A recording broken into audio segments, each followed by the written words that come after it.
मे देव सर्वकार्येषु सर्वदा सरस्वती नमस्तुभ्यं वरदे कामरूपिणी विद्यारम्भं करिष्यामि सिद्धिर्भवतु मे सदा गुरुर्ब्रह्मा गुरुर्विष्णु गुरुर्देवो महेश्वरः गुरुः साक्षात् परब्रह्म तस्मै श्रीगुरवे नमः। का वदति? अहं वदामि लक्ष्मी यस्। अस्तु भगिनी आरम्भं करोतु। अथ प्रथमोऽध्यायः। अर्जुन उवाच निमितानि च पश्यामि विपरीतानि केशव न च श्रेयोनुपश्यामि हत्वा स्वजनमाहवे न काङ्क्षे विजयं कृष्णः न च राज्यं सुखानि च किं नो राज्येन गोविन्द किं भोगैर्जीवितेन वा येषामर्थे काङ्क्षितं नः राज्यं भोगाः सुखानि च त इमे अवस्थिता युद्धे प्राणां त्यक्त्वा धनानि च आचार्यः पितरः पुत्राः तथैव च पितामहाः मातुलाः श्वशुरा पौत्राः श्यालाः सम्बन्धिनस्तथा एतान् हन्तुमिच्छामि घ्नतोऽपि मधुसूदन अपि त्रैलोक्यराज्यस्य हेतोः किं नु मही कृते।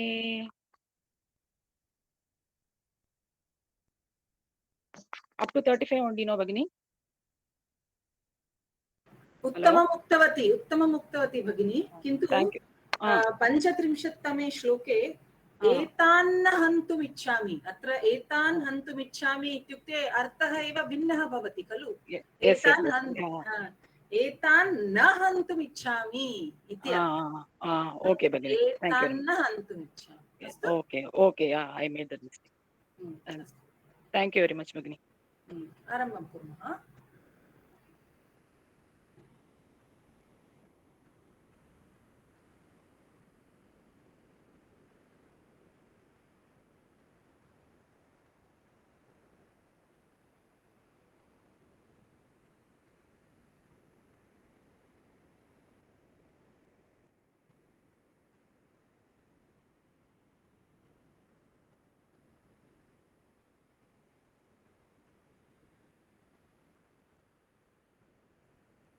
का पठति? कः पठति?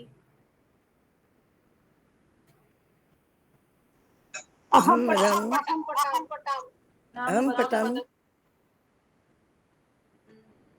हेलो, नलिनी पठतु भगिनी। अद्य अहम् एकं वक्तुम् इच्छामि। ये पूर्वं न पठितवन्तः ते अग्रे अग्रे आगत्य पठन्तु, अस्तु? स्वयमेव वदनीयम्, अहं पठामि इति।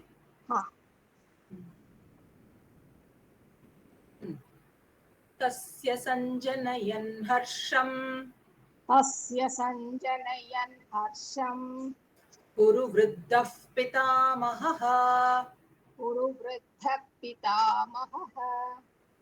सिंहनादं विनद्योच्चैः शङ्खं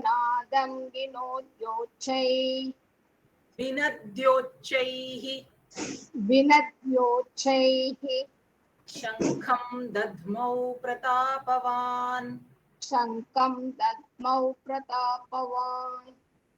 तस्य सञ्जनयन् हर्षं कुरुवृद्धः पितामहः सिंहनादं विनद्योच्चैः शङ्खं दद्मौ प्रतापवान् तस्य सञ्जनयन् हर्षं कुरुवृद्धः पितामहः सिंहनादं विनोद्योच्चैः शङ्खं दद्मौ प्रतापवान्। उत्तमं भगिनी, पदविभागं करोतु।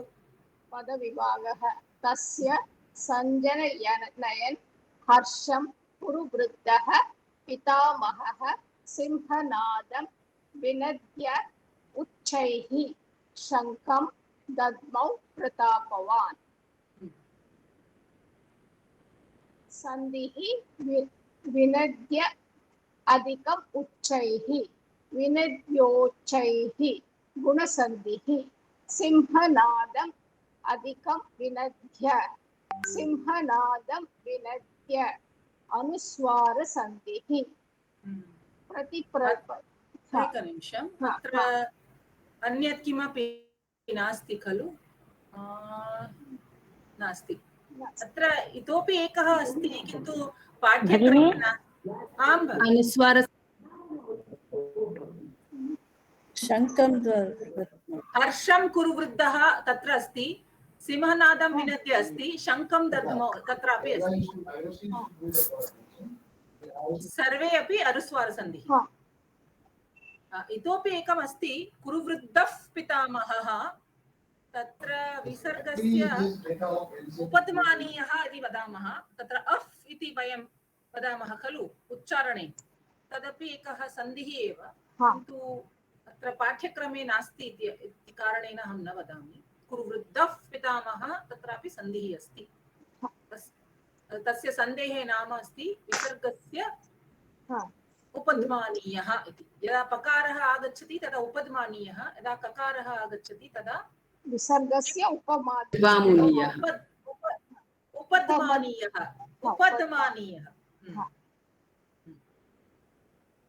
प्रतिपदार्थः प्रतिपदार्थः तस्य तत् शब्दः षष्ठी विभक्ति एकवचन दुर्योधनस्य तस्य इत्युक्ते दुर्योधनस्य संजनयन् सम् अधिकं जन् शत्रुप्रत्ययः संजनयन् क्रिएटिंग इन हिम प्रथम विभक्ति एकवचन एकनिमिषम् अत्र मया विस्मृतम् अत्र जन् धातुः अस्ति सम् इति उपसर्गः जन धातु शत्रुप्रत्यय जनयन् इति आगच्छति जन धातु अस्ति जायते जायेते जायन्ते इति तस्य रूपाणि भगिनी सम्यक् न श्रूयते इदानीं सम्यक् अस्ति वा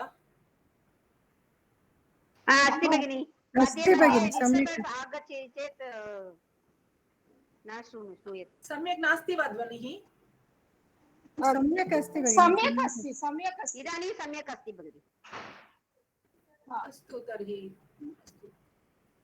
विशेषण फॉर पितामह हर्षम आनंदम हैप्पीनेस हर्षम which is आनंदम हैप्पीनेस आनंदम जनयन सर्वे कृपया म्यूट भवन्तु 1 सेकेंड भगिनी सर्वे कृपया म्यूट भवन्तु I am not able to hear अस्तु आनंदम जनयन आमोदयन दुर्योधनाय प्रोत्साहनं दत्तवान् 1 सेकेंड भगिनी इतपर्यन्तं यत् क्रिया कृतवन्तः तदुपरि संयोग जन धातुः अस्ति शत्रुप्रत्यय जन तस्य रूपाणि जायते जायते जायन्ते तदस्ति किन्तु शत्रुप्रत्यये जनयन् जनयन्तौ जनयन्तः एव अस्ति अत्र सम् इति उपसर्गः संजनयन् इति रूपं भवति तत् कुरुवृद्धः पितामहः इति शब्दस्य विशेषणम् अस्ति फॉर पितामहः सो संजनयन् जनयति is to create so he creates happiness by blowing the conch that is what we are going to say ahead सः संजनयन् तस्मिन् सः हर्षं जनयति कुरुवृद्धः पितामहः कुरुवृद्धः इत्युक्ते कुरूणां यः श्रेष्ठः अस्ति और कुरुषु यः ज्येष्ठः वृद्धः अस्ति सः he is the oldest is it not among the Kuru dynasty he is the oldest grandsire Bhishma इति वदामः सः एव कुरुवृद्धः वदतु भगिनी वदतु yes Bhagini, this Sanjanayan, yes this is Upasarga, this can be written with Bindu on the top, that also can be written? Yes, it can be written. Yes, thank you.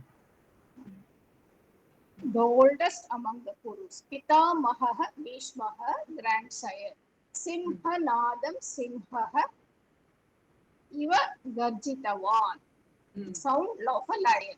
He roared like a lion. He roared like a lion. Vinadya vi adhikam nad. Lyap pratyavayam. It's an avyayam and it's lyap pratyayam. Lyap pratyay. Vinadya. Why is it got lyap pratyay? Vinadya. There are two actions. That is why. No, it is not got two actions. Upasarga. Upasarga vi asti. That is why lyap. If it had been just nad, it would not have got lyap. It would have got ta pratyay. Like garjanam kritva, garjitva iti bhavati. Kintu saha vinadya iti agachati. Nadya naditva iti agachati. Kintu atra vi asti khalu, ataha vinadya. Vinadya. Vi is the upasarga. Kritantavyayam. Uchaihi mahashabdam. Shankam is sponge. Kambuhu is the other word. Dadmau ma dhatu. It's not da dhatu. No, it is dhma. Dha half ma. Dhma dhatu. Yeah. Pratama vibhakti ekavachan. That means blue. No. Pratama purusha ekavachan. Sorry, Pratama purusha ekavachan. It is a dhatu. Blue. Pareksha bhutakalaha. Paroksha bhutakalaarthe lit lakarah asti. Paroksha bhuta. We have not studied that still. Shankanadam kritavan. Yeah. This is the conch. Yeah. We did that. Tasya rupani bhavanti dadmau dadmatuhu dadmuhu. This in the next chapter you will see this. Dadmatuhu you will see. Both Krishna and Arjuna, when they blow their conches, there are two people blowing the conches, right? Vayam dadmatuhu iti agachati. Atra tu ekah eva kritavan. Bhishma. Dadmau eva. And what is paroksha bhutakalaha? Akshna-paraha. Akshna-paraha ityukte you have not seen it. Vayam na drishtavantaha tat paroksha bhutakalaha. Atah etat sarvam vayam na drishtavantaha. Atah litlakarasya prayogaha bahutra drishyate. गीतायां बहुत्र दृश्यते एतत् एकम् उदाहरणम् अस्ति तस्य. See, many people say that paroksha bhutakala is only for events which have happened thousands of years ago. It is not so. What we have not seen, paroksha eva, paroksha which we have not seen, it becomes a bhutakala when you have used a bhutakala and something which we have not seen, which has happened in the past, or even if yesterday you have something which you have not seen, also becomes. You can use lit lakara there. That's what. Excuse me, ma'am. Ma'am. Yeah. Ma'am, Bhishma roared like a lion through his voice or through consonant? No, he first simhanadam kritva shankanadam kritava. So he shouted like that. He roared. Yes, Shanka. Yes, first he shouted and then that is the order. That is the order. Simhanadam kritva shankanadam kritavan. Vinadya. Okay. Thank you. Vinadya uchchaihi vinadya shankam dadmau prathapavan iti agachati khalu. So first he did that and then he blew the conch. Prathapavan. Prathapavan shauryavan. Dadmau bhinna rupani ekavaram abhi vadati va? Dadmau dadmatuhu dadmuhu. I have written here. Pashyatu. That is the prathama purush. Dadmau dadmatuhu dadmuhu. Why I have written dadmu? Dma dhatu. Lit lakara. Because Dadmau means it is a Shankanadam Krutavan is the meaning for that? No, he blew the conch. So I cannot say, I don't know what to say for that's why I wrote. It is not Shankanadam. Shankam Dadmau is Shankanadam Kritavan. Okay. He That blew the is conch. blowing. Yeah, blowing the conch. Yeah. So the two together become I didn't know how to express Dadmau, so I wrote like that. Okay. Dhanyawad. Vakya Vishleshanam. I can't see that, ma'am. Yeah. Kriyapadam Dadmau. Pratama vibhaktihi Sanjanayan Puru Vruddhaha Pitamahaha Pratapavan. द्वितीया विभक्तिः हर्षं सिंहनादं शङ्खं षष्ठी विभक्तिः तस्य अव्ययं विनद्य उच्चैः One second, I want to tell you about Sanjanayan. भवन्तः जानन्ति यत् शत्रु प्रत्ययः अस्ति चेत् तत् 21 रूपाणि सन्ति. संजनयन्, जनयन्, कुर्वन्, पठन्, पठन्तौ, पठन्तः इति रूपाणि भवन्तः जानन्ति खलु. तदेव अत्र अपि अस्ति. It qualifies कुरुवृद्धः पितामहः. अतः तत् प्रथमा विभक्त्याम् अस्ति. Although it is a कृदन्त रूपं, still it is a प्रथमा विभक्ति एकवचनम् and it has got 21 रूपाणि भवन्तः जानन्ति.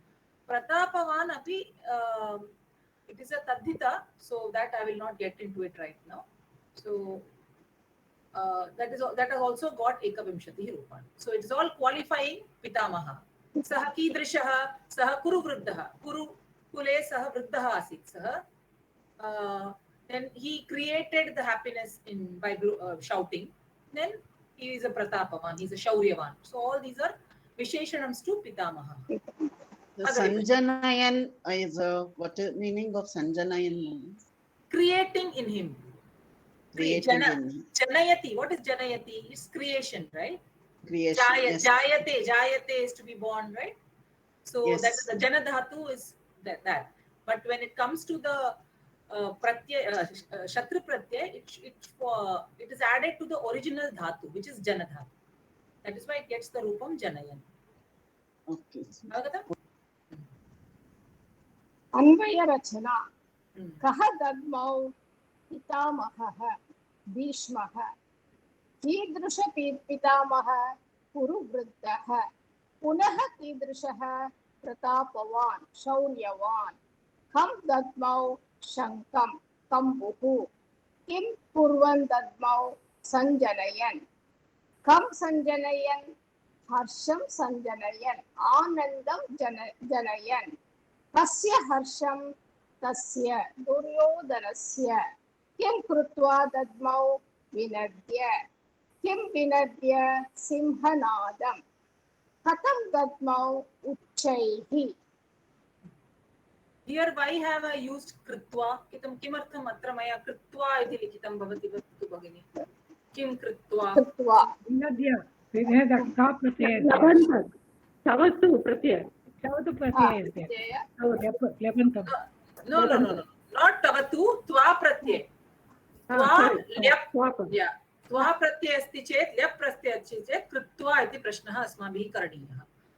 And atra kurvan iti kimartham? शत्रु कुर्वन् Shatru and shanach. Shatru and shanach. Both will get kurvan. Karanam kriyamana, all that we are not saying. We are always saying kim kurvan. Ityeva vayam vadamaha. Kru dhatoho atmanepadi rupam api rupani api santi. Kintu vayam kim kurvan eva likhamaha. Kim kurvan dadmau. Even if it is dhatu which is an atmanepadi dhatu, in which case shanach pratyayam prapnoti. तथापि वयं किं कुर्वन् इत्येव प्रश्नं पृच्छामः. And अत्र कं दद्मौ किमर्थं? Why not किं दद्मौ?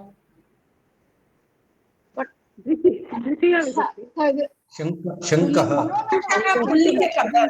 एकः एव वदतु, एकः वदतु. शङ्कः पुल्लिङ्गशब्दः. उत्तमं. That is why तस्य द्वितीय विभक्ति कम् अस्ति. किम् अस्ति चेत् इत्युक्ते तत्र नपुंसकलिङ्ग एव अस्ति चेदेव किम् इति प्रश्नं पृच्छामः. कम् इति अस्ति. अस्तु. What is the meaning of harsham, Bhagini? Happiness. आनन्दं लिखितवती खलु. अध्यापिका वदतु.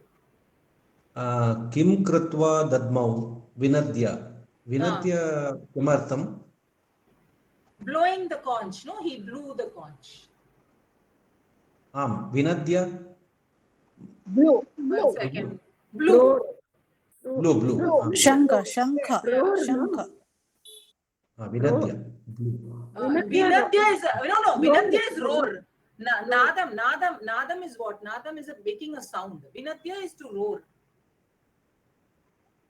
Okay. Simhanadam vinadya means he made the sound like a lion. Roared.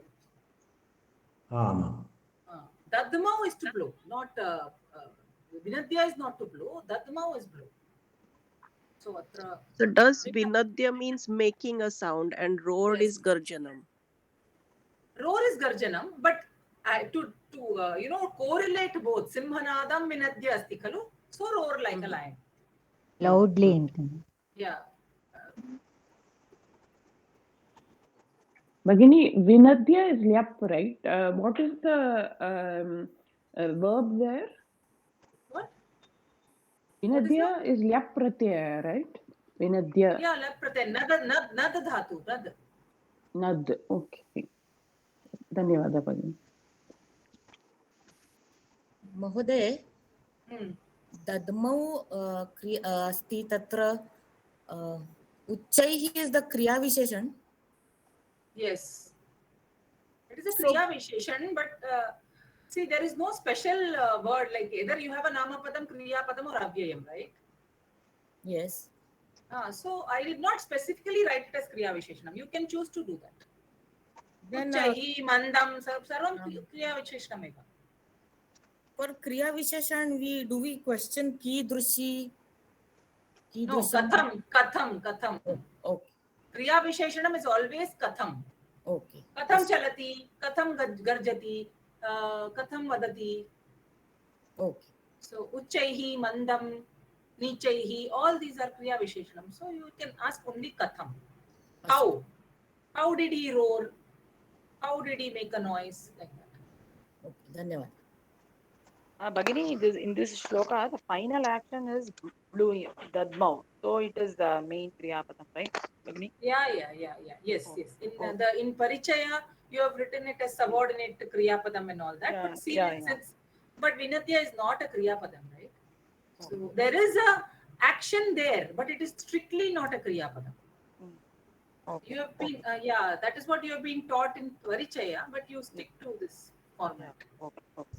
Madam, in Parichaya, we learned that there is a main verb and a auxiliary verb. Yes, ancillary verb. Okay, now, in all this Anvaya, I am finding only the main verb is written. Yes, correct. I have written only the main verb. So, no, even in the textbook, they are giving the same. Yeah. So, do we need to identify the subordinate verb also? No. See, in the book, there are lots of different patterns given in different lessons. You stick to one. Okay. Because otherwise, there will be a lot of tatra brahmaha bhavati. Aham bahutra aham drishtavati. Tatra, they will pick up one thing from one lesson, another thing from another lesson. There will be full hodgepodge. Okay. So you follow only one format, whichever you are comfortable with. I am not saying you should follow mine, but you choose one format and follow that only. Don't, then otherwise it will end up in confusion. In all the 10 lessons, you follow one format. Okay. For example, in this shloka, even though Dadmau is, we are identifying it as the verb, the main verb, I should say. And Vinadya is, we cannot write it as, even though we have written it as Avyaya, can it be written as a subordinate verb? You can write it. Okay. You can write it because there is action involved in it. Exactly. So you can write it, but there is no need. I mean, there is no need. Okay. Yeah, we can see you're supposed to progress, so don't write it as a kriya padam or then ask questions on that basis. You can ask questions on this basis, right? Okay. Kim kritva and all that. You never did all that in Parichaya. Kim kritva and all that. Yes. So you have to go ahead a little bit. So. Okay. Yeah. Astu? Shamyata, I didn't hear what is Sanjanayan. Sam plus Janayan. Samjanayan. Sam is the upasarga. Okay, so Samjanayan, the meaning is beautiful eyes, is it? Or no, creating in him happiness. So there is a pushtikaranam of the action. So sometimes you will get opposite action if you use the upasarga. Sometimes it will just emphasize the action. So here it is emphasizing the action of creating happiness. Sanjanayan. So upasarga has got different actions, right? It can sometimes give an opposite meaning like gachati, agachati. Then sometimes it will fortify the action of the verb. Sometimes it will increase, it will cause to increase also. All that is there. So here it is sanjana. It's just pushing.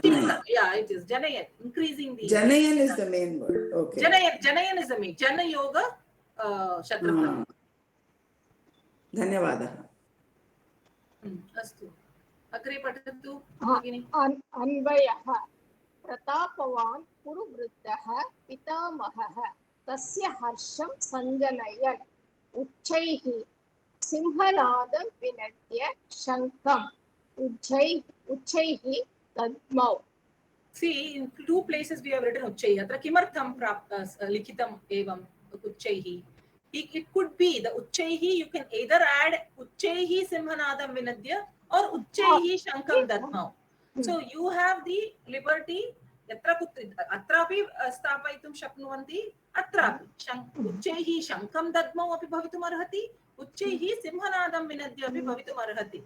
तर्हि एकत्र लिखतु, अतः एव एवं लिखितम्. तात्पर्य पुरुश्रेष्ठः शौर्यवान् तेजस्वी भीष्मः दुर्योधनस्य उल्लासं जनयन् उच्चैः सिंहः इव गर्जनं कृत्वा शङ्खनादं कृतवान्. यतो हि सः सेनापति, अतः युद्धारम्भः शङ्खनादेन तेन कृतः. I have written it in Karmani Prayoga. Because yatohi saha senapati, because he is the senapati, so he started the yuddharambha ghoshana. He did the ghoshana of the yuddharambha with his shankanadam. Shankanadena tena yuddharambha kritaha. He said that now the yuddha can start. So saha kidrishaha asit, saha purushu shreshtaha asit, saha viryavan asit, saha tejasvi. All these will be put before the pitamaha word, and then followed by why you are not putting sanjanayan. You cannot write because there is a action in that, no? So you have to put it after. Although it is a visheshanam, tathapi tat harsham sanjanayan tatra eva vayam sthapitum shaknumah. Karanam tasya kasya harsham sanjanayan ityapi prashnah asti. Ataha sanjanayan yadyapi visheshanam asti tathapi anantaram eva vayam sthapayamah. Because there is a amount of action in it. There is pratapavan, kuruvriddaha, tatra kimapi action nasti khalu. Ataha anantaram etat sthapayamah tasya harshanam sanjanayan. Because there is always a action here. Whenever there is a shastra pratyay. Then what he did, simhanadam vinatya shankam dadmau. So he roared like a lion, simhanadam kritva shankanadam kritavan. So he generated happiness by roaring like a lion. Tadanantaram saha shankanadam kritavan. Shankam dadmau. There is nothing more to it here. So we go to the next one. One quick question. Although Uchchaihi occurs. Hello? 1 second. Bhagini? Vadatu. Seema Bhagini vadatu. So he generated Duryodhana's happiness, is it? Yes. Okay. Yes. Tasya is Duryodhanasya. Actually, tasmin iti for me he created in him, no? So tasmin iti uchitam asti, kintu atra tasya sanjanayan iti asti. Kimartham aham na janami. So his happiness. His happiness. So he created. No, when you translate it is he created happiness in him. So then rightfully it should be tasmin. But since we cannot, say that this is the correct because we translated in English. But the English translation is he created happiness, not his happiness, happiness in him. Okay. So that is the translation. Although tatra tasmin nasti tasya. So his happiness iti lekhani asmabhi. Okay. Dhanyawad. Bhagini, my name is Gomati. I just wanted to get one clarification. Uchchaihi is one adjective that it occurs only once in the shloka, but you have used it twice when you're writing the Anvayam. So we have the freedom of using adjectives more than once in the... No. Tadeva maya uktam bhagini. Yat भवन्तः कुत्रापि तत् स्थापयितुं शक्नुवन्ति कारणम् उच्चैः सिंहनादं कृतवान् वा उच्चैः शङ्खं दद्मो वा अहं न जानामि वयं न जानीमः अतः whether you keep it before shankhanadam or before simhanadam it doesn't matter karanam tattu kriya visheshanam asti tat etadapi kartum shaknoti tadapi kartum shaknoti sah uccaihi shiksha simhanadam api kartum shaknoti shankhanadam api kartum shaknoti atah kutrapi bhavantah स्थापयितुं शक्नोति इति दर्शयितुम् अहम् एवं लिखितवती आं भगिनि thank you धन्यवादः सिंहनादम् उच्चैः वक्तुम् आवश्यकं वा सिंहनादम् उच्चैः एव सिंहनादम् उच्चैः इति वक्तुम् आवश्यकं नास्ति इति अहं चिन्तयामि so you put it सिंहनाद इत्युक्ते उच्चैः एव अस्तु तर्हि तत्र स्थापयतु अग्रिमश्लोकम् अहं पठामि वा आं टीवी राव महोदय पठतु तथा श्वेतैर्हयैर्युक्ते महति सन्दने स्थितौ माधवः पाण्डवश्चैव दिव्यौ शङ्खौ प्रदध्मतुः पदविभागः ततः श्वेतैः हयैः युक्ते महति सन्दने स्थितौ माधवः पाण्डवः च एव दिव्यौ शङ्खौ प्रदध्मतुः संधिः श्वेतैर्हयैर्युक्ते श्वेतैः प्लस हयैः प्लस युक्ते विसर्गस्य रेफः विसर्गात् पूर्व अकारं विना अन्ये स्वराः विसर्गात् परं स्वराः मृदुव्यञ्जनम् अत्र विसर्गस्य रेफः किमर्थम् आगच्छति इति मया अत्र लिखितं श्वेतैः अकारं विना ऐ अस्ति खलु अत्र श्वेतैः हयैः अत्र विसर्गात् पूर्वम् अकारं विना किमपि कः अपि स्वरः भवितुम् अर्हति अन्यत्र विसर्गात् परं मृदुव्यञ्जनं वा स्वरः वा भवितुम् अर्हति तदा विसर्गस्य रेफः भवति अतः अत्र विसर्गस्य रेफः अभवत् पाण्डवश्चैव पाण्डवः प्लस च इज इक्वल टू पाण्डवश्च विसर्गस्य सकारः चुत्वसन्धिः च एव चैव वृद्धिसन्धिः पाण्डवश्च प्लस एव इज इक्वल टू पाण्डवश्चैव So I have shown it both. Yeah, it is not any. No. I am just showing you how it has come. Cha plus eva chaiva. Atra katham agachati iti. Atra sandhi trayam asti. Visargasya sakarah shutva sandhihi tatha cha vriddhi sandhi. Because I thought if I write cha plus eva, there will be confusion. So I reiterated by saying it is pandavascha plus eva. So pandavascha. Better. Easy to understand. Better. Yes. प्रतिपदार्थः ततः अथः अव्ययम् श्वेतैः शुभ्रैः that is why श्वेतैः is white color तृतीया विभक्ति बहुवचन हयैर् अश्वैः horses तृतीया विभक्ति बहुवचन युक्ते योजिते युक्ते means attachment attached joined सप्तमी विभक्ति एकवचन युज् धातुः प्लस इक्त प्रत्ययः युक्तः so for yuktah this is the yuj dhatu with ikta pratyaya so yuktah mahati vishale huge brahat also is huge is it not brahat is big yes big okay saptami vibhakti ekavachana mahat shabdah napunsakling mahati अत्र महती इति नास्ति महती इत्युक्ते तत्र स्त्रीलिङ्गं भवति अत्र तु पुल्लिङ्गशब्दम् अत्र स्यन्दनस्य विशेषणम् अस्ति अतः महत् नपुंसकलिङ्गं महती सप्तमी विभक्त्यां ह्रस्व इकारः भवति तर्हि महती स्यन्दने इति शब्दस्य विशेषणम् अतः सप्तमी महत् स्यन्दनं स्यन्दने रथे चैरियट क्षम्यताम् Let us finish this pratipadartha, then you can ask your doubt. स्यन्दने रथे चैरियट सप्तमी विभक्ति एकवचन स्थितौ उपविष्टौ प्रथमा विभक्ति द्विवचन. टङ्कनदोषम् अस्ति. I have to correct the spelling. It is wrong. Why it is okay? Stha plus ikta pratyaya is sthit. Okay, stha dhatu ikta pratyaya. Okay. Why it is stitau? Because there are two people, no? Yes, two people. Dvivachana. Upavishtav also sitting two people. Okay, right. Yeah.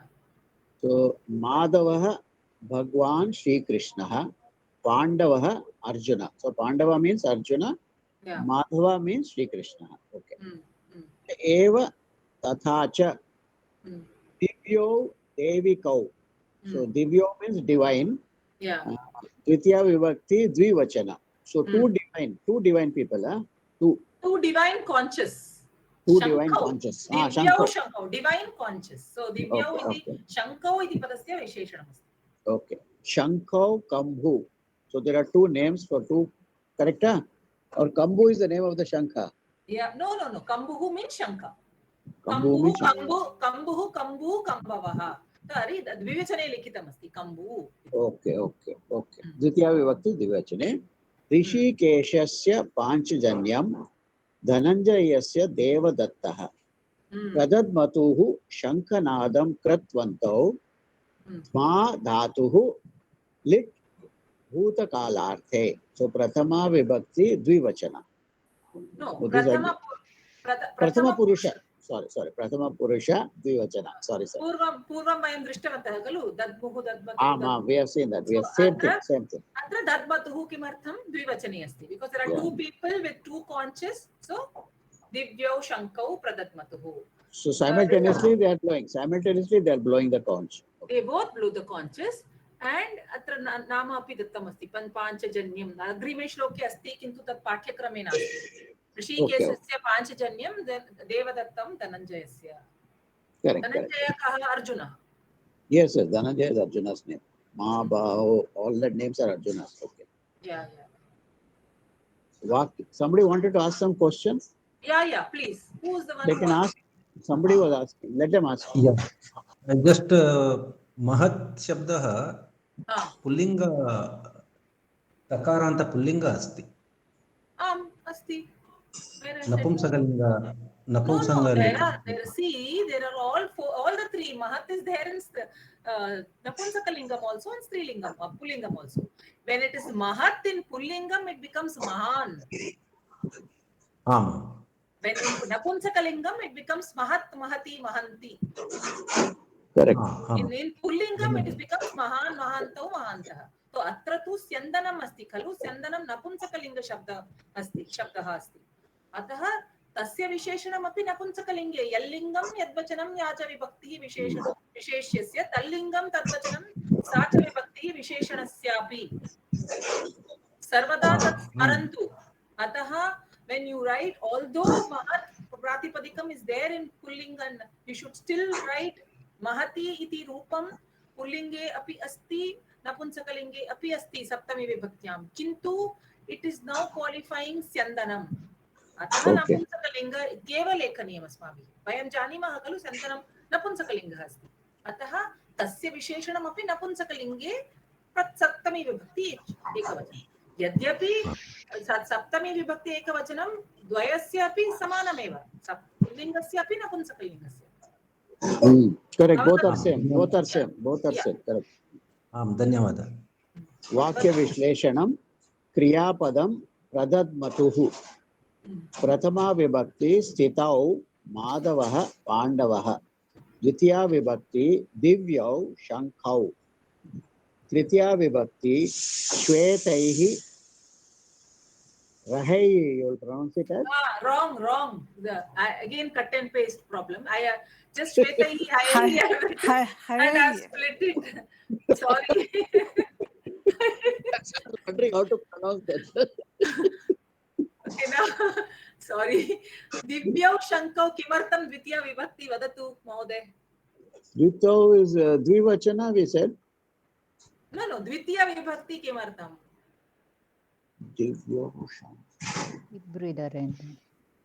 No, that is dvivachana is because of two. That is okay. Why dvitiya? कर्मपदमस्ति वा? This is object. कर्मपदम्. It's an object there. उत्तमम् उत्तमम् कारणं Object. अकारान्त पुल्लिङ्ग शब्द द्वितीय विभक्ति अपि औ अस्ति रामः रामौ रामः रामं रामौ रामान् तत्र पुल्लिङ्ग. माधवः दिव्यौ दिव्यं शङ्खम् अस्ति चेत् दिव्यः शङ्खः प्रदद्मतुः पाण्डवः अपि दिव्यं शङ्खं प्रदद्मतुः माधवः दिव्यं शङ्खं प्रदद्मतुः इति भिन्नं भिन्नं लेखनीयं चेत् दिव्यं शङ्खम् इति आगच्छति किन्तु अत्र दिव्यौ शङ्खौ they are both in द्वितीय विभक्ति was कर्मपदम् Both are karmapadam. Okay. no shankha is karmapadam divya is the adjective to the karma Adjective to the karmapadam. अतः तस्य लिङ्गं वचनं विभक्ति अनुसरति Okay. Then तृतीया विभक्ति श्वेतै हयैः सप्तमी विभक्ति युक्ते महति स्यन्दने अव्ययं ततः च एव स्यन्दने इति पदस्य विशेषणद्वयं युक्ते महति so what type of Sandra, it is one which is big, Vishale, and one which is joined. Okay. Sandana means joint. The meaning is joint. Okay. No, Sandana is chariot. Yukte is joined. Joint. Yeah. Joined to the by the three horses. It is all the four horses are joined to the Sandana. So the Sandanam is also joined. So Yukte Mahati Sandane iti Visheshana Dvayam. Haye ityukte hayaihi. Ashwaihi. Ashwaihi. Horses. Oh, Hayagriva. Okay. Thank you. See, this is what happens. You know, immediately we'll think of the shloka which we read, Hayagriva. So that connection will immediately be established. Very good. Mahodaya Syandanam. Ratha. Dhanwan. अन्वय रचना कौ प्रदद्मतुः माधवः पांडवः च एव. So two people are there. कथं भूतौ तौ स्थितौ. One second, एक निमिषम्. अत्र पुस्तके कीदृशौ तौ इति लिखितमस्ति. अहं किमर्थं भवन्तः कीदृशौ अपि लेखितुं शक्नुवन्ति. कथं भूतौ कारणं स्थितौ इति condition. It's a condition. प्रत्यय अस्ति अतः कथं भूतौ अपि लेखितुं शक्नुमः. अतः मया एतदपि लिखितं. पुस्तके कीदृशौ अस्ति तदपि सम्यक् एतदपि सम्यक्. भगिनी एक प्रश्न अस्ति. वदतु. You say katham bhutau if it is like an adverb for a verb, whereas kidrusha if it is an adjective for a noun. No, here you have that is true. Stitau has got an element of action in it. So, but it is only related to the pratyay. There will be other where there will be an element of action in it. But there you will not use katham bhutau. This katham bhutau is only for past tense words and yatra itta pratyay asti tatra eva vayam etat upayogam kartum shaknumah. You are right. So here kidrusha also will be correct and katham bhutau. Yes. So whenever see one thing you can do is always use kidrusha. Safer. You will never go wrong. Safer. Okay. Yeah. कस्मिन् और कुत्र स्थितौ स्यन्दने स्थितौ. अत्र पुस्तके कुत्र अस्ति किन्तु यत्र सप्तमी विभक्ति अस्ति वहाँ तत्र कस्मिन् अपि प्रष्टुं शक्नुमः. अतः स्यन्दने इति लिखितं. कुत्र और कस्मिन् अपि सम्यक् एव. ओके. कीदृशे स्यन्दने महति स्यन्दने पुनः कीदृशे स्यन्दने युक्ते स्यन्दने. एकनिमिषम्. अत्र पश्यन्तु कीदृशे इति अस्ति. अत्र सप्तम्याम् अस्ति खलु महति अतः कीदृशे एव प्रश्नं पृष्टव्यम्. पुनः कीदृशे स्यन्दने युक्ते. That is also in 7th vibhakti. कैः युक्ते हयैः युक्ते. कीदृशे कारणं हयैः तृतीय विभक्ति बहुवचने अस्ति. Third very. ओके. कीदृशैः हयैः श्वेतैः. That is white color. Okay. कौ द्वितीया कर्मपदं प्रदद्मतुः. So you are given the answer here. Okay. शङ्कौ. अत्र एकम् अस्ति अन्यत् एकम् अहं विस्मृतवती. कौ इति अस्ति.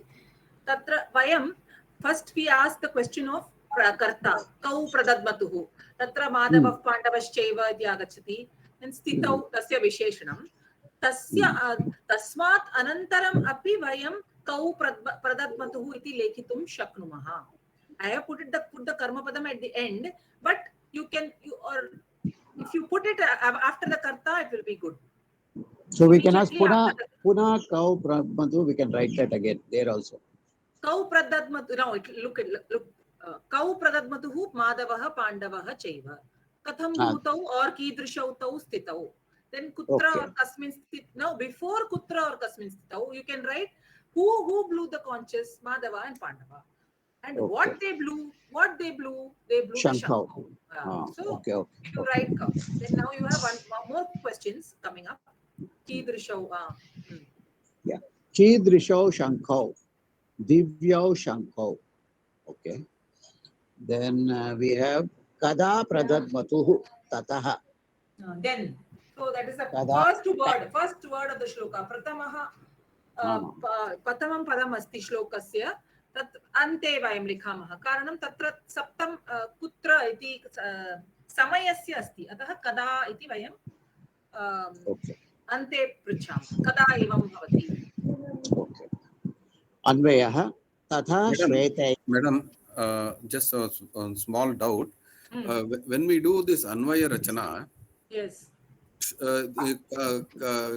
should we do it from Prathama Vibhakti to Saptami Vibhakti, or we can interchange also? I mean, you can see. Kaha kauke, kan kaukan.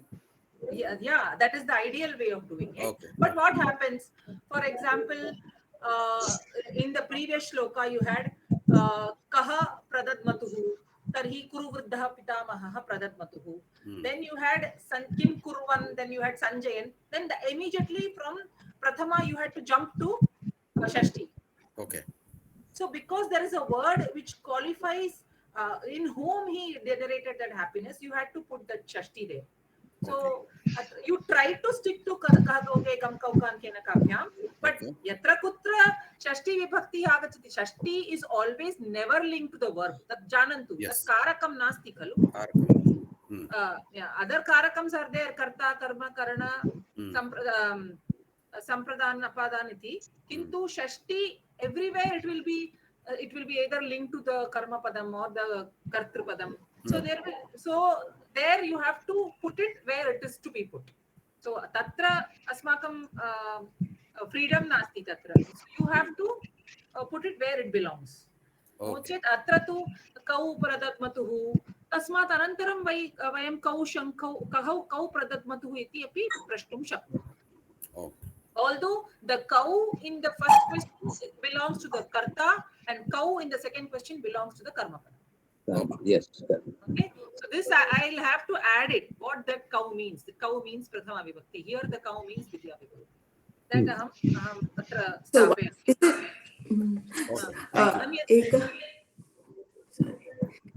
एकः प्रश्नः अस्ति प्रथमतुः. Which lakara will that be? For Dvitiya it will be, is it a proper lat lakara type or different lakara? Yes, it is a lit lakara bhagini. Lit lakara. Lit lakara. Tasya rupani api santi. Bahuni tatra dva dhatuः अस्ति भवति अन्तर्जाले द्रष्टुं शक्नोति. नवरूपाणि सन्ति. लिट् लकारः अस्ति खलु? लिट् लकारः विधिलिङ्ग. No, this is lit. Vidiling is not. This is actual lit lakara for past tense. It is not a mood. Vidiling tu mood asti khalu. Atra tu here the forms will be dadmau, dadmatuhu, dadmuhu. This is pra is the upasarga. So the actual the dhatu is dma. So it will be dadmau, dadmatuhu, dadmuhu. Then it will be dadmita, dadmatu, dadmata. Dadma, dadmau, dadmiva, dadmiva. It's all very tough, Bhagini. So aham api samyak na janami. I may not have said correctly also now, but something like that. So these are the first three. I am only aware of the first three. I am not aware of the other three. So bhavantaha antarjale drashtum shaknuti. Dama lit lakara. Dhanyawada. Mahoday, usually one would associate tattah with panchami vibhakti. What? usually tatah one would associate it with Panchami. Tatah means time is a little difficult to understand. It is here. It is, you know. I don't know. In Parichaya there was a story. Anni sarve mute bhavantu. Kripaya. See in Kuttaha. Kuttaha means what, Bhagini? Kutta is from where? Kuttaha is also means why. Did you know that? No. You have done in Parichaya. Kuttaha Yes. mama santatihi nasti. Why? So is it from where? From where I did not get santi? No. No. It's why, na? Yes. So that also means there. Same way here also. Tataha means atha. That is why I have written the meaning. Although there was no need for me. It is from there. Even I was thinking when I did my Parichaya, Shiksha, I was, why is he thinking Tataha and asking Kada? It is because it is then. So then means there is an element of time there. Yes. So it is Tataha is Kada is the Prashna. But this Kutaha. Where knowledge, Kutaha mama santa. Yeah. This knowledge should be, I mean, it's difficult for a commoner. I mean, Kuttaha is also this. Yeah, because that time I asked myself, why is he saying Kutaha mama? From where I don't have a child? Such a funny question. I was thinking like that. Then I looked at the kosha and I said, there also means why. Okay.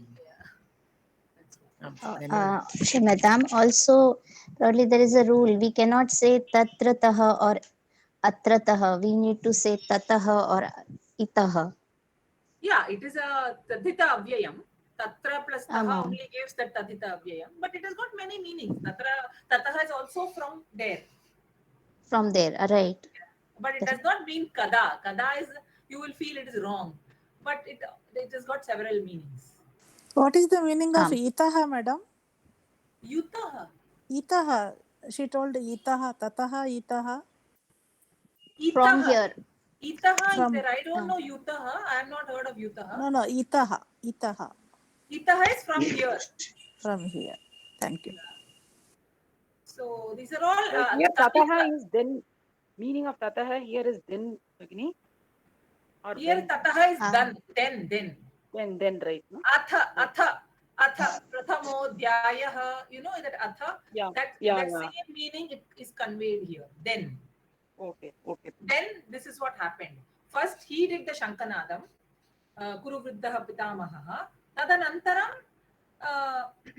etau dvau api Shankanadam Kritavantau. It is like saying tat paryantam, huh? Yes. Tat paryantam, tataf param. After tat that. Param. Okay, tat param. Madam, I have to see that Anvaya to read. Yes, please. I You to move up. Yeah.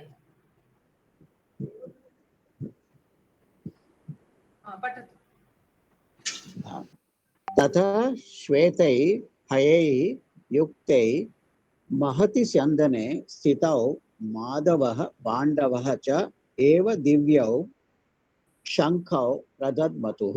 तात्पर्यम् यदा पितामह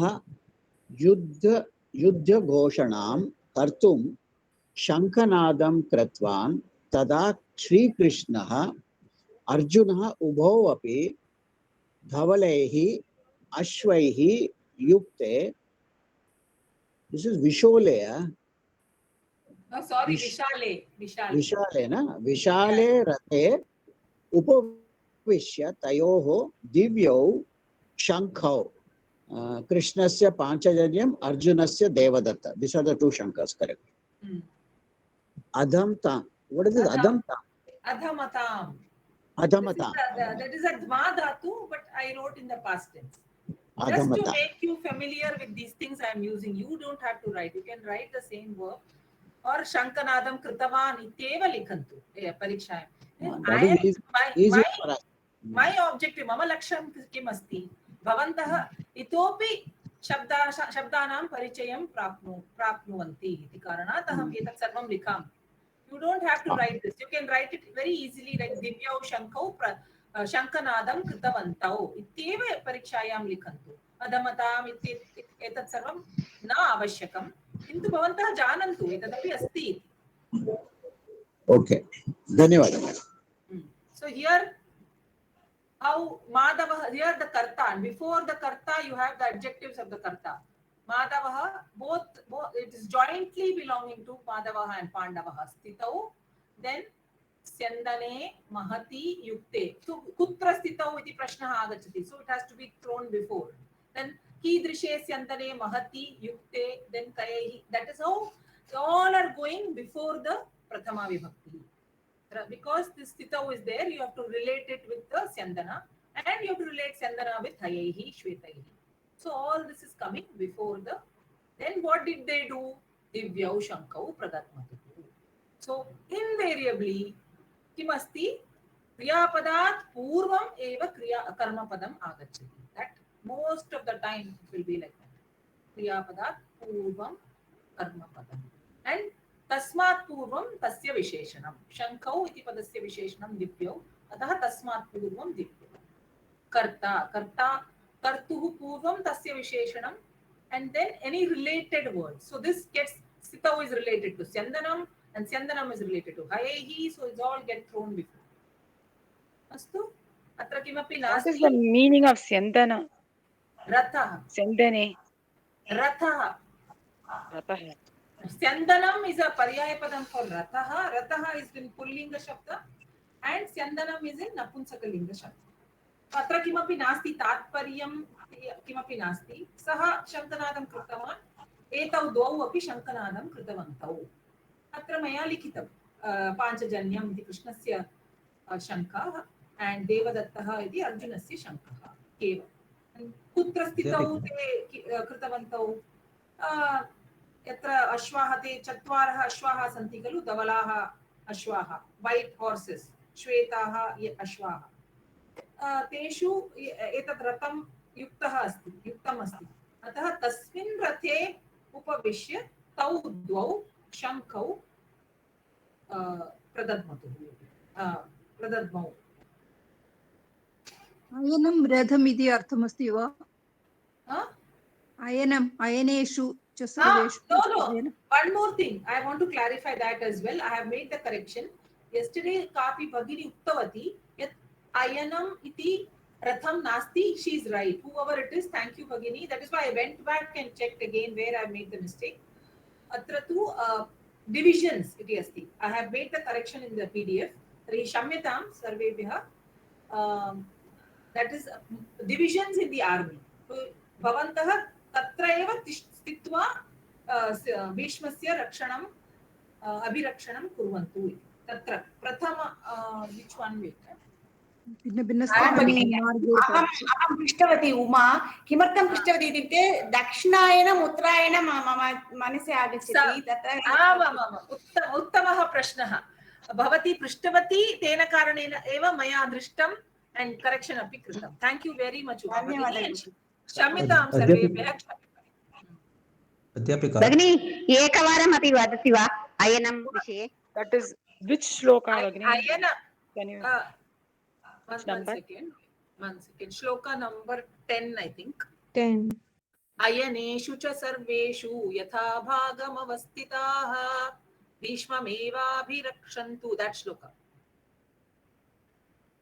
You say where Duryodhana instructs the people, Nayakan, saha vadati, kim vadati, bhavantaha ayaneshu स्थित्वा एव भीष्मस्य रक्षणं कुर्वन्तु इति यथा भागं यत्र भवन्तः तिष्ठन्ति तत्र एव स्थित्वा भीष्मस्य रक्षणं कुर्वन्तु इति सः वदति पूर्वस्मिन् श्लोके 10th श्लोक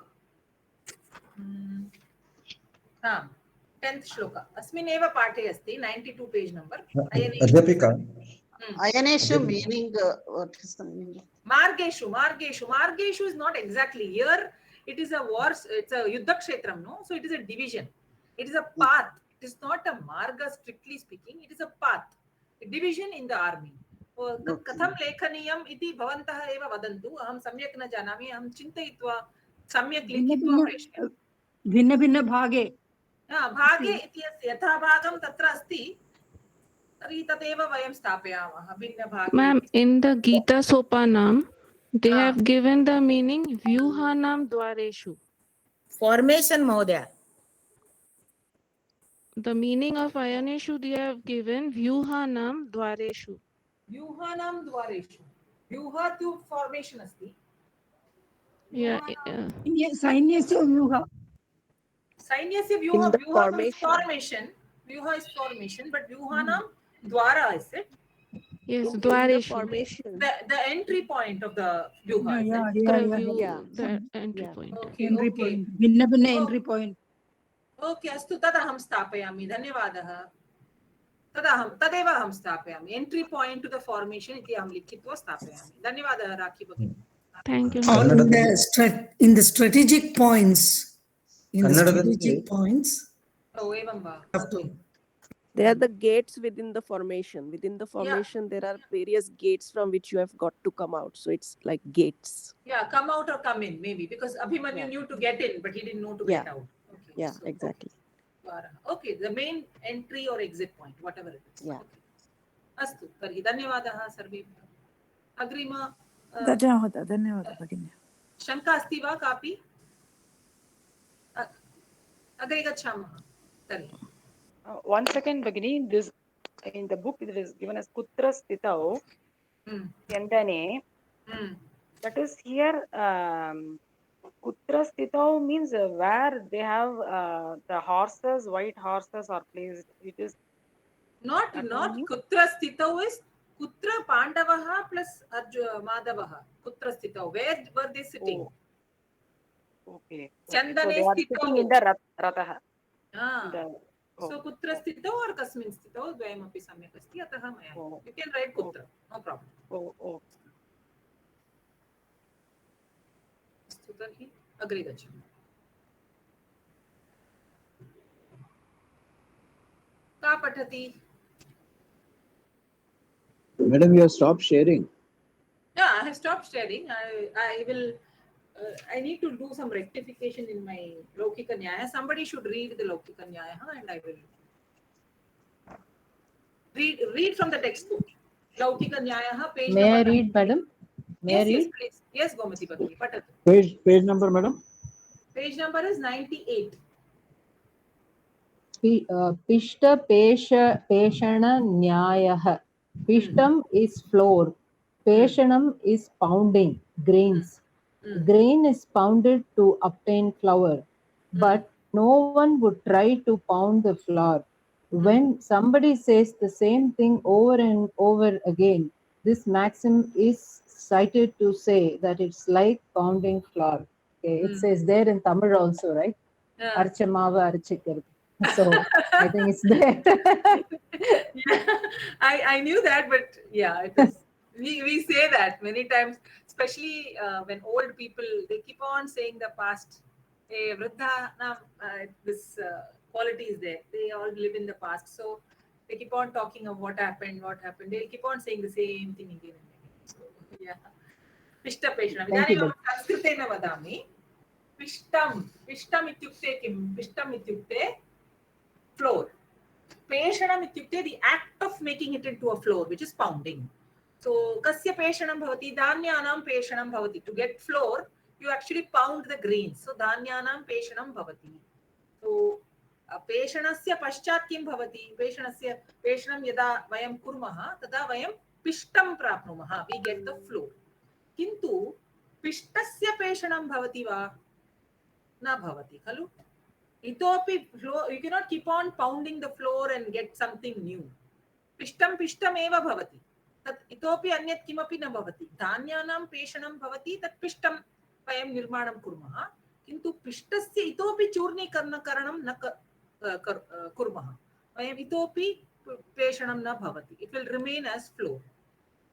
Ataha yada kopi varam ekah eva vishayah सः वदति तदा वदन् भवति कोऽपि अस्ति तेषां प्रकृति एव अस्ति तादृशं वृद्धः भवतु वा युवकः भवतु किन्तु वारं वारम् एकमेव विषयं वदन् अस्ति अतः तत् पिष्टपेषणम् इव इति वदन्ति so pounding what has already been powdered तदा एषः न्यायः पिष्टपेषण न्यायः प्रयुज्यते anybody has got something more interesting to add can add Kannada ma'am.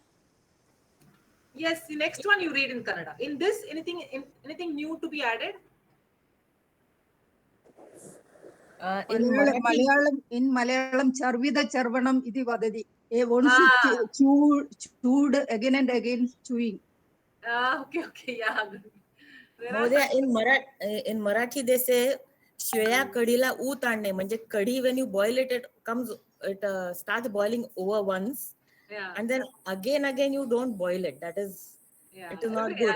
So in every language there is something like this. So nice, Yes. beautiful. Thank you for sharing, everybody. Agrimam Kannada भाषायां का पठति? अहं पठामि. पठतु भगिनि. अन्धगजन्याय. पिष्टपेषणन्याय. No, अन्धगजन्याय. पिष्टपेषणन्याय. ಅದು ತಾತ್ಪರ್ಯ ಓದಿ ತಾತ್ಪರ್ಯ. ಪಿಷ್ಟ ಎಂದರೆ ಹಿಟ್ಟು, ಪೇಷಣ ಎಂದರೆ ಹಿಟ್ಟು ಮಾಡುವುದು. ಧಾನ್ಯವನ್ನು ಕುಟ್ಟಿ ಅಥವಾ ರುಬ್ಬಿ ಹಿಟ್ಟು ಮಾಡುವುದು ಲೋಕದಲ್ಲಿ ಕಂಡುಬರುತ್ತದೆ. ಯಾರು ಹಿಟ್ಟನ್ನು ಮತ್ತೆ ಹಿಟ್ಟು ಮಾಡಲು ಉದ್ಯುಕ್ತರಾಗುವುದಿಲ್ಲ. ಹೇಳಿದ್ದನ್ನೇ ಮತ್ತೆ ಮತ್ತೆ ಹೇಳುವ ಪ್ರಸಂಗದಲ್ಲಿ ಈ ನ್ಯಾಯವನ್ನು ಬಳಸಲಾಗುತ್ತದೆ. ಅಂಧ ಗಜ ನ್ಯಾಯನೂ ಹೇಳ್ಬೇಕಾ? ಹಲೋ, ಅಂಧ ಗಜ ನ್ಯಾಯ. ಕೆಲವು ಕುರುಡರು ಒಮ್ಮೆ ಆನೆ ಹೇಗಿರುತ್ತದೆಂದು ತಿಳಿಯಲು ಸಾಕಿದ ಆನೆಯೊಂದನ್ನು ಮುಟ್ಟಿದರು. ಒಬ್ಬ ಸೊಂಡಿಲನ್ನು ಮುಟ್ಟಿ ನೋಡಿ ಆನೆ ಬಾಳೆಕಂಬದಂತಿದೆ ಎಂದ. ಮತ್ತೊಬ್ಬ ಆನೆಯ ಕಿವಿಯನ್ನು ಮುಟ್ಟಿ ನೋಡಿ ಆನೆ ಮೊರದಂತಿದೆ ಎಂದ. ಇನ್ನೊಬ್ಬ ಆನೆಯ ಹೊಟ್ಟೆಯನ್ನು ಮುಟ್ಟಿ ಗೋಡೆಯಂತಿದೆ ಎಂದು. ಕೊನೆಗೆ ಆನೆ ಹೇಗಿದೆ ಎಂಬ ಬಗ್ಗೆ ಅವರಲ್ಲಿಯೇ ಜಗಳ ಆರಂಭವಾಯಿತು. ಹೀಗೆ ಒಂದು ವಿಷಯವನ್ನು ಸರಿಯಾಗಿ ತಿಳಿದುಕೊಳ್ಳದೆ ಪರಸ್ಪರ ವಿವಾದದಲ್ಲಿ ತೊಡಗಿದಾಗ ಈ ನ್ಯಾಯವನ್ನು ಉದಾಹರಿಸಬಹುದು. ಧನ್ಯವಾದः. धन्यवादः भगिनी. अत्र किम् अस्ति? A few blind men. Who wants to read in English? Can please read it. I will read, ma'am. Bhagini, read it. Andhagajanayaha. A few blind men wanted to know what an elephant is like. They went and touched one. One of them who touched its trunk felt that the elephant was like a banana stem. Another touched its belly and said that it was like a wall. The third fellow touched its ear and said it was like a winnowing basket. Then they started arguing amongst themselves. Thus, without entirely understanding a subject, if people get into an argument over it, this maxim may be quoted. धन्यवादः. उत्तमं भगिनि. संस्कृतेन वदामि इदानीं. Few blind men wanted to know what is elephant like. So केचन अन्धाः नेत्रहीनाः सन्ति. ते गजः कथं भवति इति ज्ञातुम् इच्छन्ति. तर्हि ते किं कुर्वन्ति? ते तत्र गच्छन्ति, एकं गजं स्पर्शनं कुर्वन्ति. एकस्य गजस्य स्पर्शनं कुर्वन्ति. तदा चत्वारः जनाः सन्ति खलु. एकं स्पर्शति, अन्यः अपरं स्पर्शति. अतः ते एकं स्वस्य विचारं किम् अस्ति तद् वदन्ति. एकः अन्धः गजस्य शुण्डं स्पृष्ट्वा, he touched its trunk, शुण्डं स्पृष्ट्वा, एतत् कदलीफलस्य प्रकाण्डम्. कदलीफलस्य प्रकाण्डम् इत्युक्ते बनाना स्टेम्. तो कदलीफलस्य प्रकाण्डम् इति वदति. गजः कदलीफलस्य प्रकाण्डम् इव अस्ति इति सः चिन्तयति. अपरः किं स्पर्शति? सः he touched his belly. तर्हि तस्य उदरं स्पर्श कृत्वा सः वदति एषः भित्तिः, तत् भित्तिः इव अस्ति इति सः वदति. तृतीयः किं करोति? सः कर्णं स्पर्शति. कर्णं स्पृष्ट्वा किं वदति? एषः शूर्पः इव अस्ति इति. So they have all formed an opinion about what an elephant looks like. तर्हि प्रथमः वदति गजः तु कदलीफलस्य प्रकाण्डम् इव अस्ति. द्वितीयः वदति एषः भित्तिः इव भासते इति गजः. तृतीयः वदति सः शूर्पः विनोयिङ्ग् बास्केट् धान्यानां वयं कुर्मः खलु स्वच्छीकरणं शूर्पः अस्ति तत् मराठी मध्ये किं सुप्डी इति वदामः अन्यभाषायां न जानामि सूप्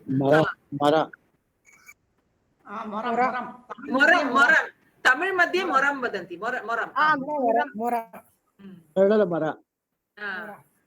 तस्य कर्णं स्पृष्ट्वा एषः शूर्पः इव अस्ति गजः तु शूर्पः इव अस्ति इति वदति एवं ते किं कुर्वन्ति अच्छा and एवं ते किं कुर्वन्ति परस्परं विवादं कुर्वन्तः भवन्ति ते न जानन्ति एषः वदति न एतत्तु कदलीफलमिव अन्यः भित्ति वदति अन्यः शूर्पः वदति इति ते कदलीफलस्य प्रकाण्डम् इति अन्यः वदति एवं परस्परं ते विवादं कुर्वन्तः भवन्ति they keep arguing with each other because they don't know what it is so यदा वयं विषयम् अज्ञात्वा किमपि वदामः यदा वयं विवादं कुर्मः तदा अन्धगजन्यायः इति प्रयुज्यते there is one story also समयस्य अभावः अस्ति तथापि अहं वदामि एकः अन्धः पृच्छति दुग्धम् इत्युक्ते किं तर्हि तस्य मित्रं वदति दुग्धम् इत्युक्ते किमपि श्वेतं पेयम् अस्ति तत् दुग्धं वैट् ड्रिङ्क् पेयम् अहं जानामि सः वदति पेयं तु अहं जानामि एव कारणं जलम् अहं पिबामि खलु तत् पेयमेव अतः अहं पेयं जानामि तर्हि श्वेतः इत्युक्ते किं सः वदति हंसस्य पिच्छम् इव इति वदति the feathers of a swan इति वदति तर्हि सः अन्धः वदति पिच्छम् अहं जानामि मम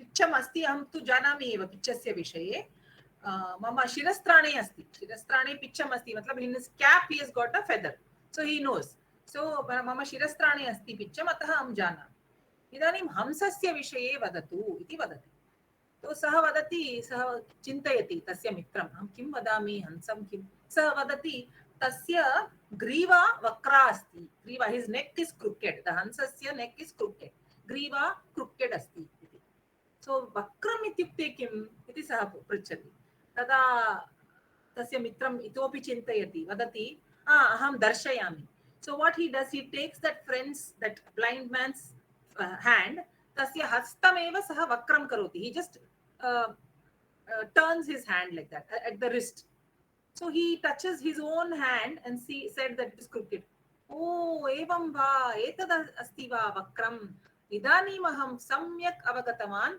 dugdam ityukte kim so he has arrived at the conclusion that this is dugdam so this is what happens when each of one will say something which is not understood and evam bhavati so yada vayam पुनः पुनः लोके व्यवहारे तादृशं तु भवन्ति एव वयं सम्यक् पूर्णतया विषयं न जानीमः किन्तु वयं तदेव उक्त्वा एव अन्येषां समयः अपि व्ययीभवति तथा च किमपि तस्य निर्णयं न भवति तस्य विषयस्य अतः एतद् न्यायः यत्र अत्र एवं भवति तदा एषः न्यायः प्रयुज्यते Just repeat that in Sanskrit. Vishayam agyatam vivadam karoti. Vishayam ajnatva. Jnatva is after knowing. Ajnatva is not knowing. Yada parasparam vivadam vayam kurmaha. Parasparam vivadam kurmaha. And with the vivadasya kimapi parinamam api na prapnumaha. Because we keep arguing with each other without knowing what we are arguing and then we don't get any result also of that argument. Tada eshah nyayah prayuja. Parinamam na prapnumaha. Without the subject knowledge. Yeah, we waste time and we don't get any result of that. Okay, thank you, ma'am.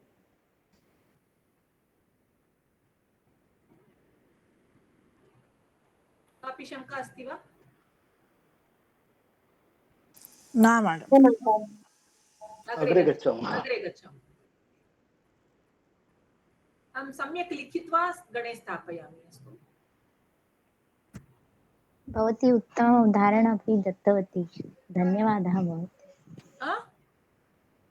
भवती बहु उत्तमम् उदाहरणं दत्तवती धन्यवादः तत्कृते दुग्धस्य उदाहरणं स्वागतं स्वागतं का पठति साधु साधु का पठति अहं वदामि आम् पेज नंबर 105 स्वीकरोतु चैप्टर 6 प्रहेलिका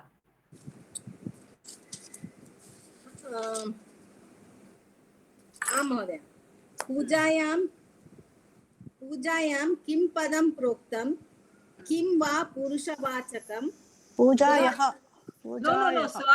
नो सॉरी भगिनी अत्र टङ्कनदोषम् अस्ति मया कृतम् अस्ति क्षम्यतां पूजायाम् एव अस्ति पूजायां किं पदं प्रोक्तं किं वा पुरुषवाचकं क आयुधतया ख्यातः प्रलम्बासुर विधीशः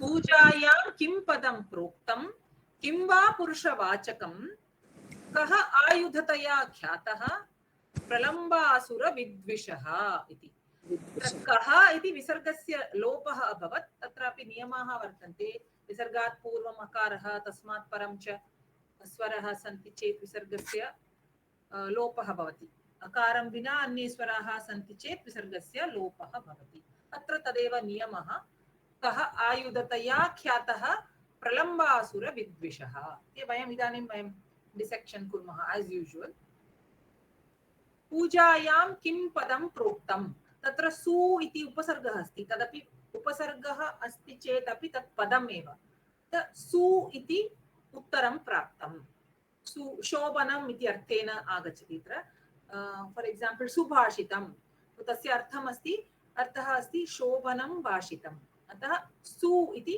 एतत् शोभनः शुभं भवतु एतत् सर्वं पूजायाम् उपयुक्तम् और प्रोक्तं पदम् अस्ति खलु अतः सु इति तस्य उत्तरं प्रोक्तं कथं वयं प्राप्नुमः प्र प्लस वच धातु प्लस इक्त प्रत्यय वच plus इक्त you get ukta and pra plus ukta you get prokta so that is what it is ukta is what is said what is a word which is said in puja su iti eka so you have got the answer prathamasya prashnasya vayam uttaram प्राप्तवन्तः सु इति प्रथमस्य उत्तरम् अग्रिमं किं वा पुरुषवाचकं what is the word which is used for purusha पुरुषस्य कृते किं पदं प्रोक्तं प्रयुक्तम् अत्र ना इति अस्ति I think in परिचय also you have heard एकोनविंशतिः स्मरन्ति वा सर्वे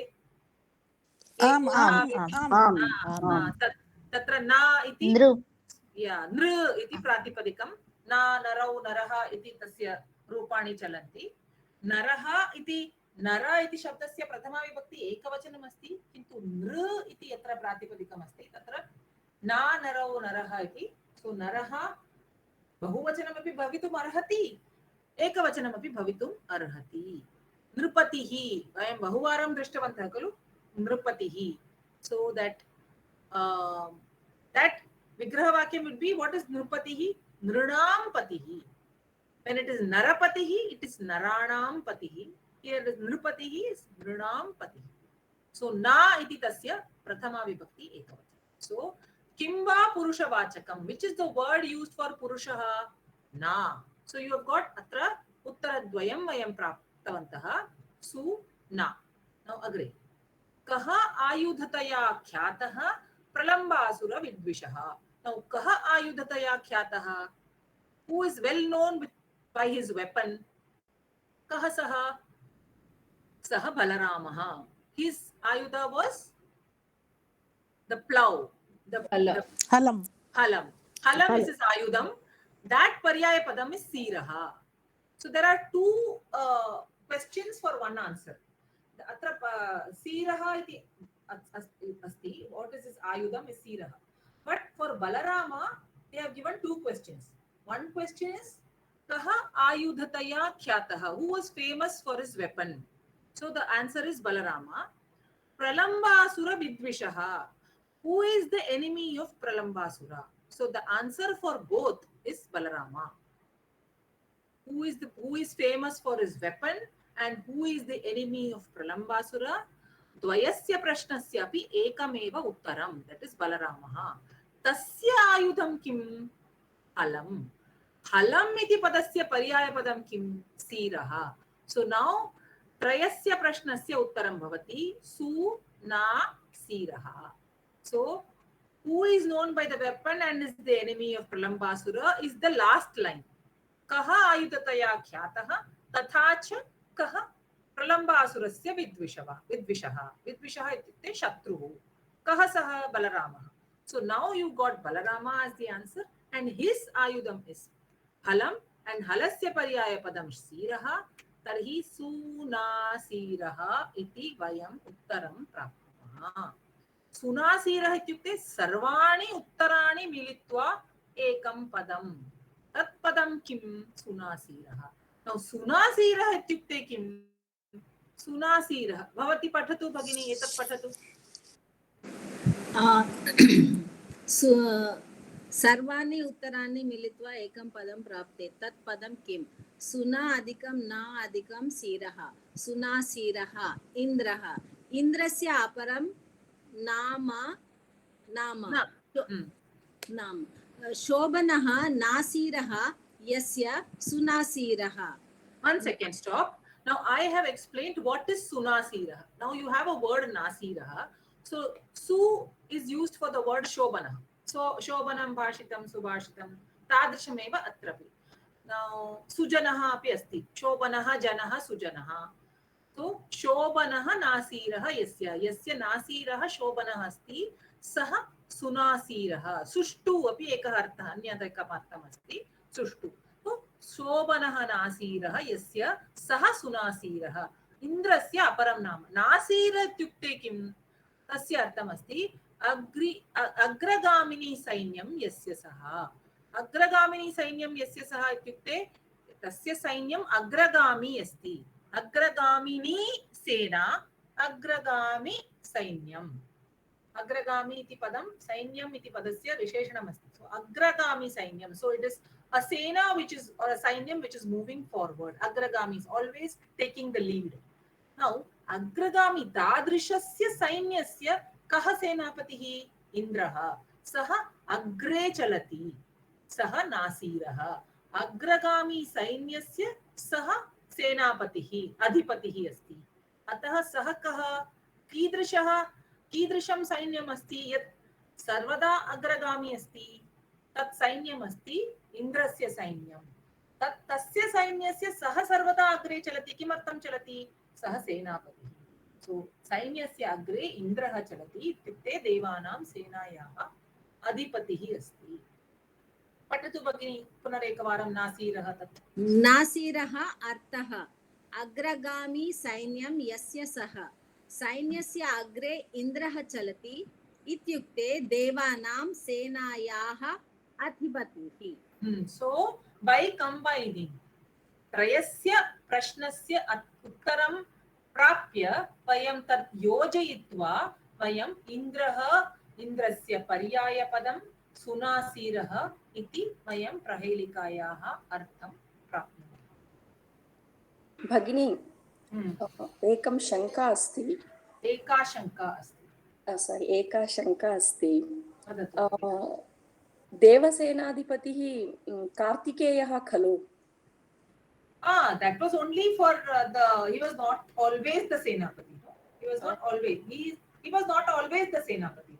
He was only senapati till Tarakasur died. After that, he was not the senapati. You can call him the king of the sena or the. That way you can call him.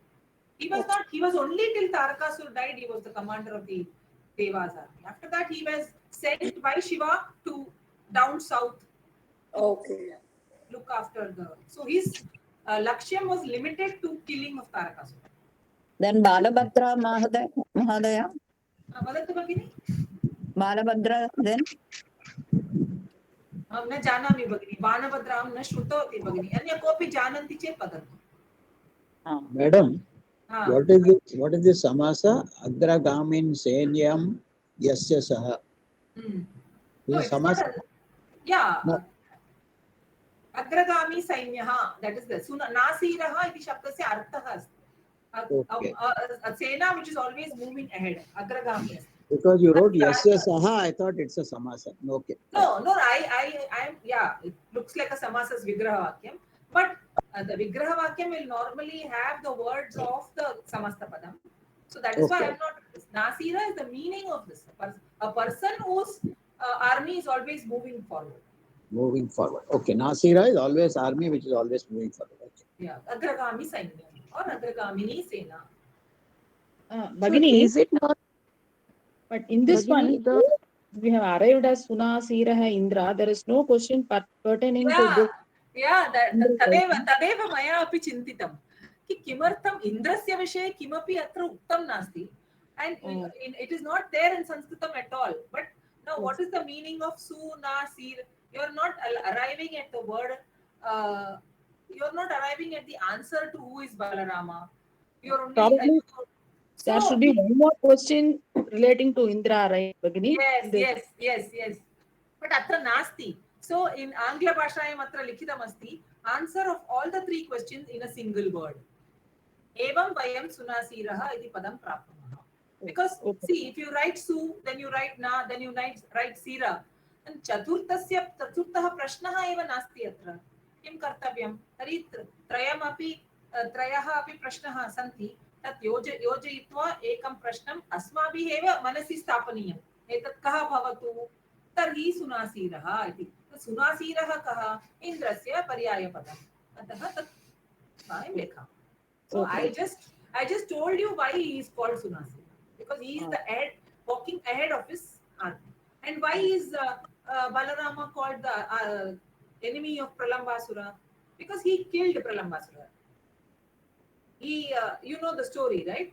How he killed the Pralambasura.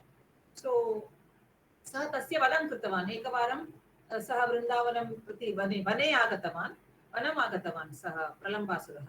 He thought सः अहं कृष्णं तथा च बलरामम् अहम् अपहरणं करोमि. किन्तु कृष्णः तु सर्वं जानाति. सः किं कृतवान्? अस्तु अस्माभिः सह भवान् अपि आगच्छतु, क्रीडतु इति उक्तवान्. तथा तेषां एका क्रीडा अभवत्. किन्तु क्रीडायां किम् अभवत्? पक्षद्वयम् आसीत्. एकः तु कृष्णस्य, अन्यः तु बलरामस्य. तो बलरामस्य यः पक्षः आसीत् ते विजयं प्राप्नुवन्ति. तदा कृष्णः वदति यः विजयं प्राप्नोति तस्य सर्वे सन्ति खलु तस्य पक्षे. तान् सर्वान् अस्माकं स्कन्धे स्थापयित्वा वयं वने गच्छामः. Means you have to put them on their shoulder. Each one will take one on the shoulder, like you have seen in cricket matches, how they will put one on the shoulder and they will run on the pavilion, you know. So that way, the person who has scored the maximum number of wickets or runs. So like that, Krishna said this. So Pralambasura said, I will carry. He was in the team of Krishna. So he carried Balarama.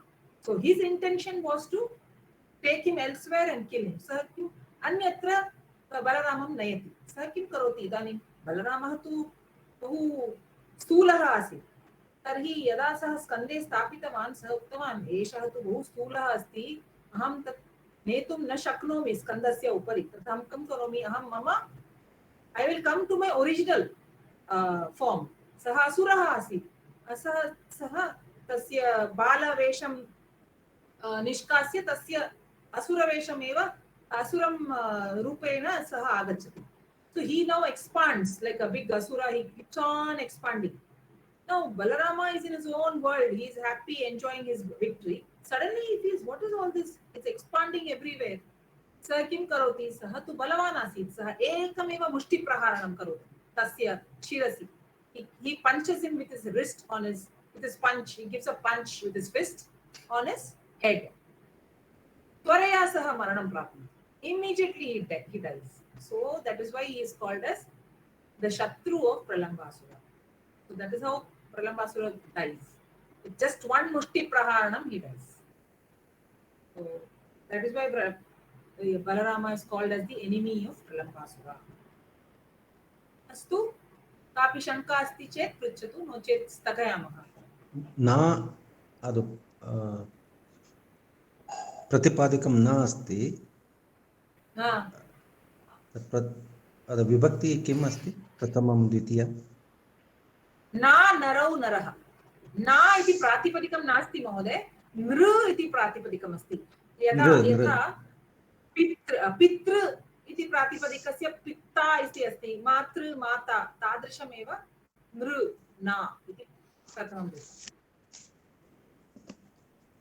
अवगतं ना नरौ नरः ना नरौ नरः पिता पितरौ पितरः इत्युक्ते ना नरौ नरः नरं नरौ नरेन् नरेन् नृन् नृन् आमा and that is why the shashti also will be nrunam instead of naranam will be nrunam आमा धन्यवादः अस्तु कापि शङ्का अस्ति चेत् पृच्छन्तु नो चेत् स्थगयामः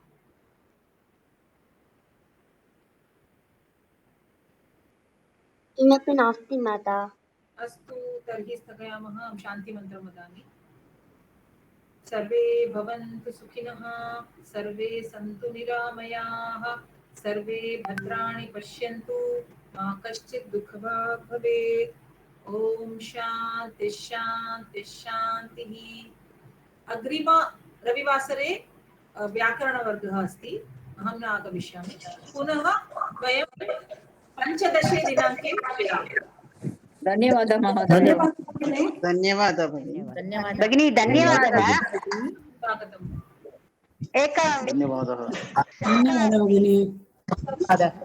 धन्यवादः धन्यवादः